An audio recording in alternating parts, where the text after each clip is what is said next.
Hello viewers, welcome back Chikku explains. So మనం previous వీడియోలో first Java program రాసుకున్నామండి. So first Java program ఎలా రాస్తాం, దాన్ని మనం ఎక్కడ రాస్తాం, దానికి కావాల్సిన టూల్స్ ఏంటి, దానికి కావాల్సిన ప్లాట్ఫామ్స్ ఏంటి, ఎన్వైర్న్మెంట్ ఏంటి, అది ఎలా కంపైల్ అయ్యి రన్ అవుతుంది అనే విషయాల గురించి మీకు నీట్గా ఎక్స్ప్లెయిన్ చేశాను. స్టెప్ బై స్టెప్ చెప్పుకుంటూ వచ్చానండి ఆ వీడియోలో. కానీ మనం ప్రీవియస్ వీడియోలో ఎక్స్టర్నల్గా మనం ఆ ప్రోగ్రామ్ని రన్ చేస్తాం. ఇంటర్నల్గా ఏమవుతుంది అనే విషయాల గురించి మనం డిస్కస్ చేయలేదు. సో ఆ విషయాల గురించి నేను ఇక్కడ చెప్తాను. నేను అందుకే ప్రతి వీడియోలో నేను చెప్తూ వస్తున్నానండి. ప్రతి వీడియో కూడా ఇంకొక వీడియో మీద డిపెండ్ అయి ఉంటుంది. ఏ వీడియో కూడా మిస్ చేయకండి, ఎక్కడ స్కిప్ చేయకండి. ఎందుకు చెప్తానంటే ఇలా ఒకే దాంట్లో చెప్పుకుంటూ వెళ్తే మీకు కొంచెం కన్ఫ్యూజ్ అయ్యే ఛాన్సెస్ ఉన్నాయి. అందుకే నేను ప్రతి వీడియో కూడా నీట్గా ఎక్స్ప్లెయిన్ చేస్తాను. ఎక్కువ చేయడం వల్ల ల్యాగ్ అయిపోతుంది. సో తక్కువ చేస్తేనే మీకు నేర్చుకోవడానికి కూడా ఈజీగా ఉంటుంది. సో అందుకే నేను ప్రతి విషయాన్ని నీట్గా ఎక్స్ప్లెయిన్ చేస్తున్నాను. సో ఈ వీడియోలో మనం అదే జావా ప్రోగ్రామ్ని ఇంటర్నల్గా ఎలా రన్ అవుతుంది, అది ఎక్కడ రన్ అవుతుంది, దానికి జావా ఏవేవి మనకి సపోర్ట్ చేస్తున్నాయనే విషయాల గురించి మనం ఈ వీడియోలో డిస్కస్ చేద్దామండి. సో మరి ఇంకా లేట్ చేయకుండా స్టార్ట్ చేద్దాం. ఈరోజు టాపిక్స్ వచ్చేసి జావా ప్రోగ్రామ్ ఎగ్జిక్యూషన్ అండ్ ట్రిపుల్-J. జావా ప్రోగ్రామ్ మనం లాస్ట్ వీడియోలో ఎగ్జిక్యూట్ చేసామండి. అది ఇంటర్నల్గా కాకుండా ఎక్స్టర్నల్గా చేసి ఎగ్జిక్యూట్ చేసి మనకు అవుట్పుట్ అనేది తెచ్చుకున్నాం. సో ఇక్కడ ఏం చేస్తున్నామంటే అదే జావా ప్రోగ్రామ్ ఎగ్జిక్యూషన్ ఇంటర్నల్గా ఎలా జరుగుతుందో దాని గురించి ఎక్స్ప్లెయిన్ చేసుకుందాం. నేను ఇక్కడ ప్రోగ్రామ్ ఏం రాయట్లేదు, జస్ట్ మీకు ఒక డయాగ్రామ్ రూపంలో ఎలా రన్ అవుతుంది, ఎలా వెళ్తుంది, మీకు ఎలా అవుట్పుట్ వస్తుంది అనే విషయాల గురించి మీకు ఎక్స్ప్లెయిన్ చేస్తాను. అలాగే దాంతోపాటు ట్రిపుల్-J అంటే ఏం లేదండి, జావా ప్రొవైడ్ చేసే JDK, JRE, JVM. సో ఈ మూడు విషయాల గురించి మనం డిస్కస్ చేస్తామండి. ఈ మూడు విషయాలు చాలా అంటే చాలా ఇంపార్టెంట్. ఎందుకంటే ప్రతి జావా ప్రోగ్రామ్ కూడా ఈ మూడింటి మీద బేస్ చేసుకుని అది రన్ అవుతుంది.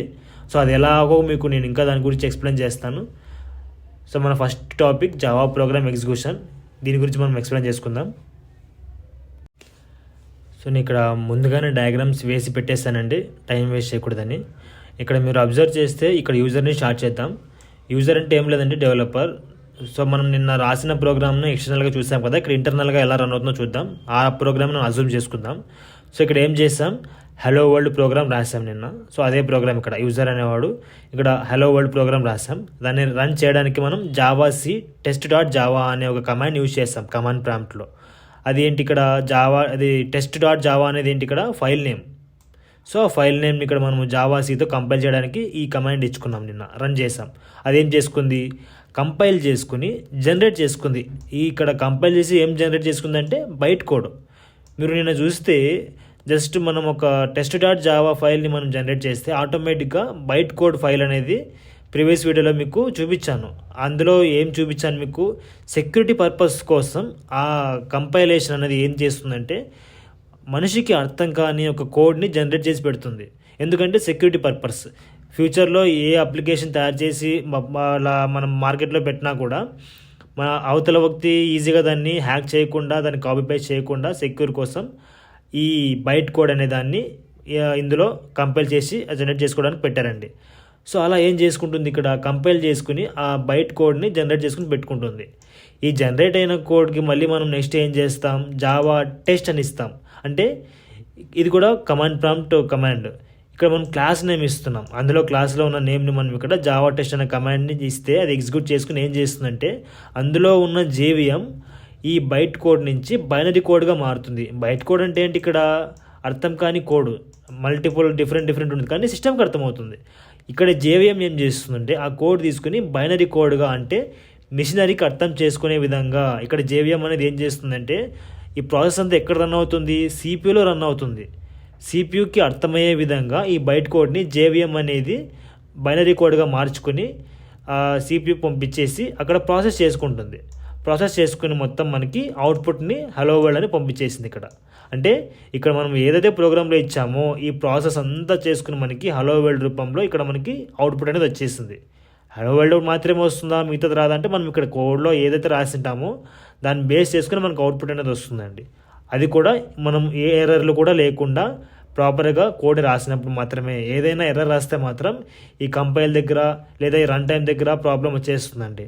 అక్కడే అది స్టాప్ అయిపోతుంది, ముందుకెళ్ళదు. సో ఏ ఎర్రర్స్ లేకుండా ముందుకెళ్తేనే మనకు అవుట్పుట్ అనేది వస్తుంది.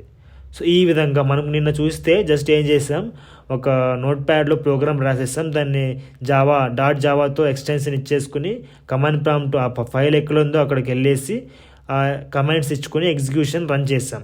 సో మనం ఎక్స్టర్నల్గా చేసిన ప్రాసెస్ అది. సో ఇంటర్నల్గా ఏం జరుగుతుంది ఇక్కడ మనకి, ఈ ప్రాసెస్ అంతా ఉంది మనకు కనిపించదు కానీ ఈ మొత్తం ప్రాసెస్ జరుగుతుంది లోపల. ఇక్కడ మనకి ఈ జావా ప్రోగ్రామ్ తీసుకునేసి అది కంపైల్ చేసుకుని బయట కోడ్గా జనరేట్ చేసుకుని దాన్ని మరీ రన్ చేసినప్పుడు బైనరీ కోడ్గా కన్వర్ట్ చేసుకుని ఆ జేవిఎం అనేది మనకు అవుట్పుట్ అనేది పంపిస్తుంది. ఇక్కడ జేవిఎం అంటే మీకు డౌట్ రావచ్చు, జేవిఎం అంటే ఏం లేదంటే నేను నెక్స్ట్ టాపిక్ అదే చెప్పబోతున్నాను. JJలో ఇది కూడా ఒక పార్ట్, అది మీకు ఎక్స్ప్లెయిన్ చేస్తాను. సో ఓవరాల్గా మనకు జావా ప్రోగ్రామ్ ఎగ్జిక్యూషన్ అనేది ఈ విధంగా ఉంటుందండి. So hope you understand. ఇంకా నెక్స్ట్ టాపిక్ వెళ్దాం. సో మన నెక్స్ట్ టాపిక్ వచ్చేసి ట్రిపుల్ జే అంటే ఇందాక చెప్పాను JDK, JRE, JVM అని. ఇవేమంటే మనం ప్రీవియస్ వీడియోలో జావా అనేది ఇన్స్టాల్ చేసుకున్నాం కదండి, జావా ఆన్ విండోస్ అని చెప్పేసి. ఈ ఫోల్డర్లో వచ్చేసి మనకు ఈ 3 కూడా ప్రొవైడ్ చేయడం జరుగుతుంది. ఇక్కడే ఉంటాయి అవి ఎగ్జాక్ట్గా ఎక్కడ అనేది మీకు నేను ఒక్కొక్కటి చూపిస్తాను. సో అవి ఏం చేస్తా అంటే ఓవరాల్గా ఒక అప్లికేషన్ డెవలప్ చేయాలన్నా ప్రోగ్రామ్ రాయాలన్నా కూడా మనకి ఈ 3 చాలా ఇంపార్టెంట్ అండి, ఈ JDK, JRE, JVM అనేది. అందులో ఫస్ట్ అది మనం తీసుకుందాం. ఫస్ట్ వచ్చేసి JDK అంటే ఏం లేదంటే జావా డెవలప్మెంట్ కిట్. సో నేను ఈ 3 కూడా నార్మల్గా ఎక్స్ప్లెయిన్ చేయకుండా దీనికి నేను రియల్ టైం ఎగ్జాంపుల్గా ఒక బైక్ ఫ్యాక్టరీని తీసుకున్నానండి. ఎందుకంటే ఎగ్జాంపుల్ చెప్పడం వల్ల మీకు ఇంకా నీట్గా అర్థమవుతుంది. మీరు కాన్సన్ట్రేషన్తో ఈ వీడియో చూస్తే ఒకసారికి అర్థమైపోతుంది. సో మీరు ఎక్కడ కూడా వీడియో స్కిప్ చేయకండి. సో మనం ఫస్ట్ JDK తీసుకుంటే is used for developing Java application and applets. అంటే మామూలుగా మనం జావాని ఎందుకు యూజ్ చేస్తున్నాం, జావా అప్లికేషన్ యూజ్ చేసుకోవడానికి మనము నార్మల్గా జావాని యూజ్ చేస్తున్నాం. సో అదే ఇక్కడ చెప్పుకుంటున్నాం. ఏం చెప్తున్నామంటే is used for developing Java application and applets. Applets అంటే ఏం లేదు, అప్లికేషన్ అంటే మనం నార్మల్గా యూజ్ చేస్తే పేటిఎం కానీ ఫేస్బుక్ కానీ వాట్సాప్ కానీ ఇలా వాటన్నిటిని మనం అప్లికేషన్స్గా పిలుస్తాం. అందులో అప్లెట్స్ అంటే మనం నిన్న రాసాం కదా హలో వరల్డ్ ప్రోగ్రామ్ అని ప్రీవియస్ వీడియోలో. సో దాని ఒక్కొక్క సింగిల్ అలాంటి ప్రోగ్రామ్స్ మనము యాప్లెట్స్గా పిలుస్తామండి. సో పెద్ద డిపెండెన్సీ బర్డెన్స్ అంతగా ఏం అందులో ఉండదు. సో అలాంటి వాటిని డెవలప్ చేసుకోవడానికి మనకి JDK దాన్ని ముందుగా యూజ్ చేస్తాము. ఇక్కడ మనం చూస్తే think of the JDK as complete bike factory. అంటే మనము JDKని కంప్లీట్ బైక్ ఫ్యాక్టరీగా అనుకుందాం. అంటే ఇక్కడ జావా తీసుకున్నా మనం ఈ JDK తీసుకున్నా ఓవరాల్గా ఒకటే, బట్ మనం JDK అని పిలవడమే కరెక్ట్ దీన్ని. సో మనం ఒక ఫ్యాక్టరీని మనం ఇక్కడ JDKగా అనుకుందాం. ఇక్కడ ఏం చెప్పుకుంటాం, the JDK is a tool kit that includes everything A bike mechanic. అంటే ఇక్కడ ఏంటి, ఒక బైక్ని మనం ప్రిపేర్ చేయడానికి, ఒక బైక్ తయారు చేయడానికి ఫస్ట్ మనకు ఒక టూల్ కిట్ అనేది అవసరం పడుతుంది. అందులో ఒక మెకానిక్ కానీ లేదా ఒక మెకానికల్ ఇంజనీర్ కానీ సంథింగ్ ఎవరైనా సరే ఒక టూల్ కిట్ని మెయింటైన్ చేస్తాడు. మీరు అబ్జర్వ్ చేస్తే జావా డెవలప్మెంట్ కిట్ అనే పేరులోనే ఉంది. కిట్ అంటే లైక్ ఒక టూల్ కిట్ కానీ లేకుంటే ఒక కార్పెంటర్ కిట్ కానీ లేకుంటే ఒక స్పోర్ట్స్ కిట్ కానీ. కిట్ అంటే ఏంటి, it's a combination of objects. So ఆబ్జెక్ట్స్తో మనం ఏదైనా సరే తయారు చేయాలన్నా ఏదైనా సరే గేమ్ ముందుకు పంపించాలన్నా కూడా మనం ఆ కిట్ అనేది యూజ్ చేసుకుంటాం ఇక్కడ. సో అదే ఇక్కడ చెప్పుకుంటున్నాం. సో ఒక మెకానికల్ ఇంజనీర్ అయినా సరే ఇక్కడ వీళ్ళని మనము జావా డెవలపర్లో ఒక ఇంజనీర్గా అనుకోవచ్చు లేదా ఒక మెకానిక్గా అనుకోవచ్చు ఇక్కడ మీరు అబ్జర్వ్ చేసుకుంటే. So need to build and repair bikes. So మనం ఇక్కడ ఈ బైక్ని తయారు చేయాలన్నా బైక్ని రిపేర్ చేసుకోవాలన్నా కూడా మనకు కిట్ అనేది అవసరం పడుతుంది. ఆ బైక్స్ మనం ఇక్కడ జావా అప్లికేషన్స్గా అనుకుంటున్నాం. ఇక్కడ అబ్జర్వ్ చేస్తే మనము ఈ మెకానికల్ ఇంజనీరింగ్ మనము డెవలపర్గా అనుకుంటే బైక్స్ని మనం జావా అప్లికేషన్గా మనం అజ్యూమ్ చేసుకోవచ్చు. సో అలాగా మనం ఒక బైక్ని తయారు చేయాలి. దానికి ఏం అవసరం పడతాయి, ముందుగా మనము టూల్స్ అనేవి తీసుకోవాలి. స్పానర్స్ కానివ్వండి, వ్రెంచెస్ కానివ్వండి. అందులో మనకి ఇక్కడ జావా కంపైలర్, జావా సి. మీరు జావా ప్రోగ్రామ్ మనం ప్రీవియస్ వీడియోలో రాసేటప్పుడు కంపైల్ చేస్తాం అవునా. సో అది JDK ప్రొవైడ్ చేసింది అనమాట. సో ఇక్కడ ఈ స్పానర్స్ని వ్రెంచెస్ అనే వాటిని మనము టూల్ కిట్లో ఈ జావా సి కంపైలర్ అని చెప్పేసి వాటిని మనము అజ్యూమ్గా చేసుకోవచ్చు. అందులో డీబగ్గరు ఇవన్నీ కూడా మనకు ఎక్లిప్స్లో వస్తాయి, అంత ఇంపార్టెంట్ కాదు ఇప్పుడు. సో ఇవన్నీ కూడా మనకు చాలా ఉంటాయండి కిట్లోన. జావా లైబ్రరీస్ కానీ వీటన్నిటిని మనము ఈ బైక్ తయారు చేయడానికి ముందుగా ప్రిపేర్ చేసుకుంటాం. సో ఒక బైక్ని ప్రిపేర్ చేయడానికి సో ఇవన్నీ రెడీగా ఉన్నాయి. సో దీన్ని మనము జావా డెవలప్మెంట్ కిట్గా చెప్పుకోవచ్చు. ఇది మీకు దాని తర్వాత ఇది మీకు నేను ఫోల్డర్లో చూపిస్తాను. నార్మల్గా అయితే ఇదే కదా మనం ఇన్సర్ట్ చేసుకున్న ఫోల్డర్. ఓపెన్ చేసుకుంటే ఇవన్నీ కూడా JDKలో ఉన్నవండి. ఇది జావా 8 అయితే ఇందులో మనకు డౌన్లోడ్ చేసుకున్నవి ఇవన్నీ కూడా జేడీకేలో ఉన్న మనకి టూల్స్. ఈ టూల్స్ అన్నీ మనము జేడీకేగా చెప్పుకుంటాం అనమాట. సో నెక్స్ట్ జేఆర్ఈకి వెళ్దాం. ఓవరాల్గా మీకు ఎండ్ ఆఫ్ ది వీడియోలో మొత్తం క్లియర్ అవుతుందండి. నెక్స్ట్ మీరు అర్థం చేసుకుంటారండి.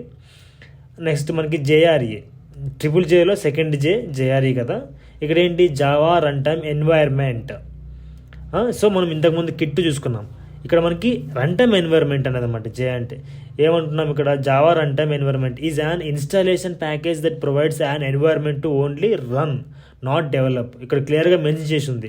అంటే ఇది డెవలప్ చేసుకోవడానికి కాదు, మీరు ఆల్రెడీ డెవలప్ చేసిన దాన్ని రన్ చేయడానికి నేను ఇక్కడ యూజ్ చేసుకుంటున్నాను అని చెప్తున్నాను అనమాట. So not develop the Java programme or application on to your మిషన్లో రన్ చేయడానికి నేను హెల్ప్ చేస్తాను, రన్ చేయడానికి నేను ఉన్నానని చెప్పేసి జేఆర్ఈ అంటుంది. ఇది మనం రియల్ టైంలో తీసుకుంటే ఏమంటాం, it includes the necessary components like the frame, wheels and pedals like something. అందులో అంటే జావాలో తీసుకుంటే Java virtual machine, JVM and Java libraries users can experience the ride without need. So ఇక్కడ ఏమంటున్నామంటే, మీరు ఆల్రెడీ ప్రిపేర్ చేసుకున్న దాన్ని నేను రన్ చేయడానికి నేను హెల్ప్ చేస్తానంటే, లైక్ మనము రా ఫ్యాక్టర్స్ అనుకోవచ్చు. ఇక్కడ మీరు ఫోటోలో చూసుకుంటే బైక్ని రెడీ చేయడానికి కిట్స్ అన్నీ రెడీగా ఉన్నాయి, కానీ దాన్ని రెడీ చేయడానికి దానికి రా ఫ్యాక్టర్ కావాలి కదా, ఇంజిన్కి సంబంధించింది కానీ బైక్ సంబంధించింది కానీ. సో అవన్నీ కూడా మనకి ఈ రన్ టైమ్ ఎన్విరాన్మెంట్లో దొరుకుతాయి అన్నమాట. నేను ప్రీవియస్ వీడియోలో మీకు ఐ థింక్ థర్డ్ వీడియోలో అనుకుంటా, అక్కడ మీకు నేను ఇంపార్టెంట్ నోట్స్ చెప్పాను. ఏంటంటే, మనము ప్రోగ్రామ్ రాయాలంటే ప్రతిది కూడా స్క్రాచ్ నుంచి రాసుకోవాలంటే అవ్వదండి. అందుకు జావా ఏం చేసింది, జావా డెవలప్మెంట్ వాళ్ళు ఏం చేస్తారు, ఆల్రెడీ కొన్ని ప్రీ డిఫైన్డ్ క్లాసెస్ని అందులో ఇంక్లూడ్ చేసి పంపించారు మనకు. సో బర్డెన్స్ మన డిపెండెన్సీ అనేది ఎక్కువగా యాడ్ చేసి పంపించారు, అప్పుడు మనకు బర్డెన్ తగ్గుతుంది. సో అదే ఇక్కడ చెప్పుకుంటున్నాం. అందులో ఉన్న లైబ్రరీస్ కానివ్వండి, అందులో ఉన్న క్లాసెస్ కానివ్వండి, అందులో ఉన్న ప్యాకేజెస్ కానివ్వండి, అన్నీ కూడా మనకు రా ఫ్యాక్టరీగా ముందుగానే ప్రొవైడ్ చేస్తుంది. ఆ ప్రొవైడ్ అనేది మీకు చూపిస్తాను ఫైల్లో. సో ఇవన్నీ మనము జేడీకేలో ఉన్న టూల్స్ అనుకున్నాం కదా, ఇందులో మీకు ఇక్కడ జేఆర్ఈ కనిపిస్తుంది కదా. సో జేఆర్ఈలో మీకు లిబ్లోకి వెళ్తే ఇవన్నీ కూడా క్లాసెస్ అనండి. మనం ఏదైతే హెలో వరల్డ్ ప్రోగ్రామ్ ఎలా రాసామో అలాగే ఇక్కడ అన్నీ కూడా క్లాసెసే ఉంటాయి. సో ఇందులో ముఖ్యంగా మనకి ఆర్టీజార్ అనేది చాలా ముఖ్యమండి. ఇందులో మనం ఆల్మోస్ట్ 80-90% క్లాసెస్ ఇందులో నుంచి యూజ్ చేసుకుంటాము. ఇవన్నీ కూడా ప్రీ డిఫైన్డ్ క్లాసెస్. ఇవన్నీ మన ప్రోగ్రాంలోకి ఇంపోర్ట్ చేసుకుంటాం రా ఫ్యాక్టర్స్ మాదిరిగా, లేకుంటే రా మెటీరియల్స్ మాదిరిగా మనము వీటన్నిటిని ఇంపోర్ట్ చేసుకుంటాం. సో ఇవన్నీ కూడా మనకి జేఆర్లో ప్రొవైడ్ చేయడం జరుగుతుందండి. ఇది జస్ట్ మనకు జావా 8 కాబట్టి జేఆర్ఈ ఉందండి. మనం ముందు వచ్చే వర్షన్స్లో 9 కానీ 11 కానీ 17 కానీ అందులో మనకు జేఆర్ఈ అనేది లోపలే ఇన్బిల్ట్గా ఉంటుంది, కనిపించదు. ఇక్కడ మనకు క్లియర్ కనిపిస్తుంది కానీ అందులోనే ఉంటుంది కానీ కనిపించదు. సో అది ఇక్కడ మనకు ప్రొవైడ్ చేయడం జరిగింది. అదే ఇక్కడ చెప్పుకుంటున్నాం మనం. జేఆర్ఈ అనేది ఏంటంటే మనకు ఇన్స్టాలేషన్ ప్యాకేజ్, అంటే ప్యాకేజెస్ని ప్రొవైడ్ చేసుకుని మనకి రన్ చేయడానికి ఈ జావా రన్ టైమ్ ఎన్వైర్న్మెంట్ అనేది ప్రొవైడ్ చేయడం జరిగింది. సో చివరిగా ఇంకేంటి, జేవిఎం, జావా వర్చువల్ మిషన్. మీరు అబ్జర్వ్ చేస్తే నేను ఇందాక డయాగ్రామ్ చూపించాను కదా, ఇక్కడ ఏంటి మనకు అవుట్పుట్ దగ్గర జేవిఎం అనేది బైనరీ కోడ్గా ఎగ్జిక్యూషన్ చేసుకుంది. అంటే మనం ఏం చేసాం, ఇక్కడ కిట్ తీసుకున్నాం, టూల్స్ అన్నీ ఉన్నాయి, మెటీరియల్స్ అన్నీ ఉన్నాయి, అంతా రెడీ చేసుకున్నాం, కానీ అది రన్ చేయాలి కదా, అంటే స్టార్ట్ అవ్వాలి కదా. సో ఆ చివరిగా చేసే ప్రాసెస్ మనకి జేవిఎం అంటాం అనమాట, జావా వర్చువల్ మిషన్. ఇక్కడ చూసుకుంటే is very important part of both JDK and JRE because it is contained or inbuilt in both. Whatever Java program you run using JRE or JDK goes into JVM. అంటే మీరు JRE కానివ్వండి, JDK కానివ్వండి, అంటే కొన్ని సందర్భాల్లో JDK లేకపోయినా JRE నుంచి డైరెక్ట్గా రన్ చేయొచ్చండి, అడ్మినిస్ట్రేటివ్ సంథింగ్ ఆ ప్లేస్లోన. కానీ డెవలపర్కి, టెస్ట్ ఇంజనీర్కి మాత్రం జేడీకే కంపల్సరీ కావాలి. సో వాట్ ఎవర్ మీరు ఏది తీసుకున్నా కూడా ఫైనల్గా మీరు జేవిఎం దగ్గరికి రావాల్సిందే. సో ఆ జేవిఎం అనేది రెస్పాన్సిబిలిటీ తీసుకుంటుంది. ఏం తీసుకుంటుంది, execution the Java programme line by line. అంటే ప్రతి ఒక్క కోడ్ని అది ఎగ్జిక్యూట్ చేసుకోవడానికి రెస్పాన్సిబిలిటీ పూర్తిగా తీసుకుంటుంది అనమాట. లైక్ ఇంజిన్ స్టార్ట్ చేసినట్టు మనం బైక్కి. ఇక్కడ మనం రియల్ టైమ్ ఎగ్జాంపుల్ తీసుకుంటే the JVM is like the engine and transmission system that powers and runs the bike. It takes the instructions byte code, అంటే మనం బైట్ కోడ్ని పంపించి దాన్ని తీసుకొని ఏం చేసుకుంటుంది, ఎగ్జిక్యూట్ చేసుకుంటుంది లైక్ బైనరీ కోడ్లోకి అనమాట. సో అలా వేరియస్ ప్లాట్ఫామ్స్ కానీ లేకుంటే సంథింగ్ వేరియస్ ఎన్విరాన్మెంట్స్ కానివ్వండి, ఎక్కడైనా సరే అది జేవిఎం అనేది స్మూత్గా రన్ చేసుకుంటుంది. ఫైనల్గా మనకి డెలివరీ అనేది పంపిస్తుందండి. ఇక్కడ మీరు బైక్ని అబ్జర్వ్ చేస్తే ఇది మనకు ఒక అప్లికేషన్ అనుకుంటే ఇలా ప్రాపర్గా ఒక అప్లికేషన్ మనకి జేవిఎం అనేది రన్ చేసి మనకి ఎగ్జిక్యూట్ చేసి బయటకు చూపిస్తుందండి. సో ఈ విధంగా మనం జేడీకే, జేఆర్ఈ, జేవిఎం చెప్పుకోవచ్చండి. ఇక్కడ నేను ఈ ఫోల్డర్లో చూపించాను. జేడీకే అయితే ఇవన్నీ టూల్స్ అనుకుంటే అందులో మనకు జేఆర్ఈ అనేది మనకి లైబ్రరీస్ అన్ని ప్రొవైడ్ చేస్తుంది. సో మీకు ఓవరాల్గా ఫోటో చూపిస్తాను. ఇక్కడ మీరు చూసుకుంటే జేడీకేలో మనకు డెవలప్మెంట్ టూల్స్ అని కానీ జావాసీ కానీ సంథింగ్ హీప్ కానీ ఇవన్నీ ఉంటాయి. అందులో ఆ జేడీకే లోపల మనకి జేఆర్ఈ ఉంటుంది. జేఆర్ఈలో మనకు వచ్చేసి జావా క్లాసెస్, లైబ్రరీస్ ఇవన్నీ ప్రొవైడ్ చేస్తాయి. ఆ జేఆర్ఈ లోపల మనకు జేవిఎం ఉంటుంది. ఈ జేవిఎం మనకు కనిపించదండి. జేడీకే, జేఆర్ఈ కనిపిస్తున్నాయి కానీ జేవిఎం కనిపించదు. అది ఎప్పుడు వర్క్ అవుతుందంటే ఎప్పుడైతే మనం ప్రోగ్రామ్ని రన్ చేస్తున్నామో ఆ రన్ చేసేటప్పుడు ఆ జేవిఎం పనితనం అనేది మనకు లోపల కన్వర్ట్ చేసుకుని డైరెక్ట్గా అవుట్పుట్ చూపిస్తుంది. మనకు అవుట్పుట్ వస్తుంది అంటే జేవిఎం అక్కడ వర్క్ అవుతుంది అర్థం దానికి. సో ఓవరాల్గా ఇలా ఉంటుందండి. అదే మీకు డయాగ్రామ్లో కూడా చూపించాను. సో ఇక్కడ జేవిఎం అనేది మనకు ఎగ్జిక్యూషన్ చేసుకొని అక్కడ కనిపించింది కాబట్టి మీకు ఇక్కడ చూపిస్తున్నాను అనమాట. మిగతా జేడీకే, జేఆర్ఏ మీకు ఇక్కడ నేను ఫైల్స్లో చూపించేస్తాను. ఫైనల్గా ఇక్కడ మనకు జేవిఎం అనేది రన్ చేసుకొని మనకి అవుట్పుట్ అనేది ఇస్తుందండి. సో అందుకు నేను ఎందుకు ఇంపార్టెంట్ అంటున్నానంటే 3 కూడా ఈ 3 మెయిన్గా ప్రాపర్గా వర్క్ అయితేనే మనకు ఒక అప్లికేషన్ అనేది ఎగ్జిక్యూట్ అయ్యి మనకి అవుట్పుట్ అనేది చూపిస్తుందండి. చాలా ఇంపార్టెంట్ టాపిక్స్ 3 కూడా. సో ఓవరాల్గా ఇదండి. So hope you understand. మీకు ఇంకా ఎక్కడైనా సరే ఏదైనా అర్థం కాకపోయినా మీకు ఏదైనా డౌట్ అనిపించినా మాత్రం వెంటనే కామెంట్ చేయండి, నేను దానికి ఎక్స్ప్లెనేషన్ ఇస్తాను. సో మీకు క్లియర్గా అర్థమైంది అనుకుంటున్నాను. అండ్ ఈ వీడియోతో ఇంతేనండి. సో ఓవరాల్గా మనం ఈరోజు 2 టాపిక్స్ని కవర్ చేసేసామండి. ఇవి చాలా అంటే చాలా ఇంపార్టెంట్ టాపిక్స్. అందుకే నేను చాలా స్లోగా చెప్పుకుంటూ వచ్చాను ఈ టాపిక్స్. ఎందుకంటే ఇవి బేస్, మనం రాసే ప్రతి ఒక్క ప్రోగ్రామ్ కూడా ఇక్కడ నుంచి స్టార్ట్ అవుతుంది. అందుకే నేను ప్రీవియస్ వీడియోలో మీకు జావా ప్రోగ్రామ్ రాసిన తర్వాత కొన్ని 20-30 లైన్స్ని మీరు ఓన్గా ఎగ్జిక్యూట్ చేయండి, నోట్ ప్యాడ్లో రాసి కామన్ ప్రాంప్ట్లో ఎగ్జిక్యూట్ చేయండి అని చెప్పేసి మీకు చెప్పాను. అవి చేసింటే మాత్రం మీకు ఇక్కడ ఈజీగా అర్థమైపోతుంది. ప్రాక్టికల్గా ఎందుకు అంటున్నానంటే ప్రాక్టికల్గా చేసిన ప్రతిసారి మీరు కొన్ని ఇష్యూస్ని ఫేస్ చేస్తారు, మిస్టేక్స్ని ఫేస్ చేస్తారు. అవి చేస్తూ మీకు ఇంకా ఈజీగా ఈ ప్రోగ్రామ్ని రాయగలుగుతారనమాట. ఎన్ని మిస్టేక్స్ చూడగలిగితే అంత ఈజీగా మీరు ప్రోగ్రామ్స్ని నేర్చుకుంటారు, రాయగలుగుతారనమాట. సో అందుకు ప్రాక్టీస్ మాత్రం ఎప్పుడు వదులుకోకండి. సో ఓవరాల్గా నేను ఈరోజు ఈ ఇంపార్టెంట్ టాపిక్స్ని కవర్ చేశాను. ఇంకా నెక్స్ట్ మీకు నేను టోకెన్స్ అండ్ దాని తర్వాత వచ్చిన డిఫరెంట్ డొమైన్స్ కూడా మీకు నేను చెప్పుకుంటూ వెళ్తానండి నెక్స్ట్ వీడియోస్లో. So hope you understand all the videos. And నాకు మీరు చేయాల్సిన హెల్ప్ అలా ఈ వీడియో మీకు నచ్చితే మాత్రం లైక్ చేయండి, నచ్చకపోయినా పర్వాలేదండి, మీరు డిస్లైక్ చేయొచ్చు, నో ప్రాబ్లం. అండ్ మీ సపోర్ట్ ఇస్తే నేను ఇంకా చేస్తాను. అలాగే మీ ఫ్రెండ్స్కి షేర్ చేయడం కానీ సబ్స్క్రైబ్ చేయడం కానీ చేస్తే మాత్రం ఈ వీడియోస్ ఇంకా స్ప్రెడ్ అవుతాయండి. ఇది ఇంకా లోకల్లోనే ఉంది, ఇంకా స్ప్రెడ్ అవ్వాలి. స్ప్రెడ్ అయితే అందరికీ రీచ్ అయితే మాత్రం ఖచ్చితంగా మీకు నచ్చుతాయి వీడియోస్ నేను చేసే ముందు వచ్చేవి కూడా. సో అందుకు నేను రిక్వెస్ట్ చేసుకుంటున్నాను. అండ్ నెక్స్ట్ మనం టోకెన్స్తో ఇంకా ఇంపార్టెంట్ టాపిక్స్తో మనం కలుద్దాం. అంతవరకు జై హింద్, థ్యాంక్ యూ.